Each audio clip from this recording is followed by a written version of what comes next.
মেজু ভাই বাড়ি আসো। আমি মেজু ভাইয়ের সাথে কথা কইতেছি। মেজু ভাই, এই এক টুকরা মাংস খাওয়ার লাগে আমরা 5 দিন 7 দিন অপেক্ষা করি। ভাইজান যা ইনকাম করে সব আমাকে পড়াশোনার পিছনে খরচ করে, আর তুমি কি করলে মাংসটা ফেলাই দিলা? আজকে আমার বাসার কথা আমি ভালো মন্দ খাবো তা নাই, ব্রয়লার মুরগি আমি জীবনে কোনদিন খাই না। ফকিনীর বাচ্চারা। এই জমিদার একদম চুপ, আর একটা কথা কইবি না। এই বাড়িতে থাকতে হলে আমাকেও তো থাকতে হইব। তুমি কিছু বলো না কেন? আরে মানিক তুই চুপ থাক না, একটু থাম না রে ভাই।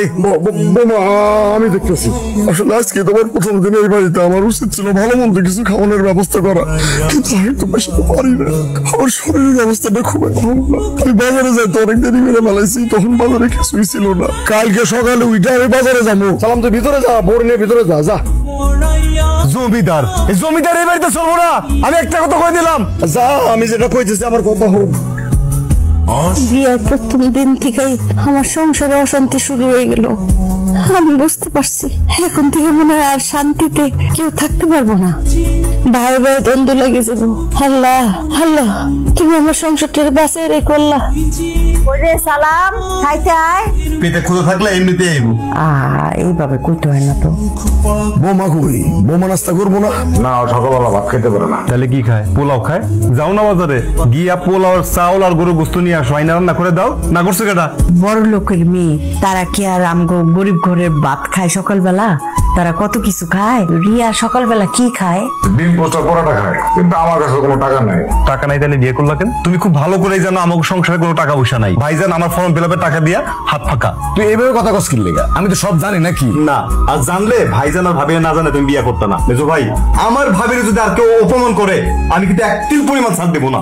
আই মানিক, তুই গুলাম বেশি কথা কইতাছস। কে বিয়ে করছে কে করে নাই এইগুলি নিয়ে তোর মাথা কামাইতে হইব না।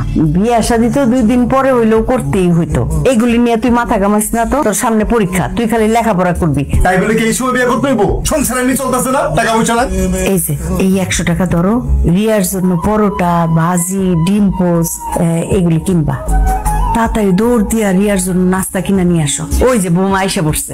বুঝলাম না, তোমার এই ভাই আর ভাবির কাছ থেকে 50 টাকা তোমার হাত পাতা লাগতেছে। যে ভাইরা তোমার টাকা দিতে পারে না, তুমি এত কথা শুনো কেন? আর তোমার ছোট ভাই এত অপমান করে তুমি সহ্য করো কেন? আরে তুমি বুঝতেছো না, আমি তো কাউকে না জানাই বিয়ে করছি। এর লেগে একটু রাগ করছে, ঠিক হয়ে দেবো সব সমস্যা। ওরে বাবা, জানাই বিয়ে করলে কি হইতো? 200 লোককে দাওয়াত দিয়ে খাওয়াইতো না। যে ভাইটা বাসর ঘরটা কিন্তু সাজাতে পারে না, আমি নতুন বউ, আমার মুখে কোনো ভালো মতো খাবার দিতে নাই। আরে ফকিনির বাড়িতে বাসর ঘর সাজানো থাকে, ভালো মতো খাবার হতে। আর তুমি এই ফকিনি গুলোর কাছ থেকে কি শুনতেছ? রিয়া ছোট মানুষ, বুঝা কথাগুলি বলে নাই। তুমি মনে কষ্ট নিও না।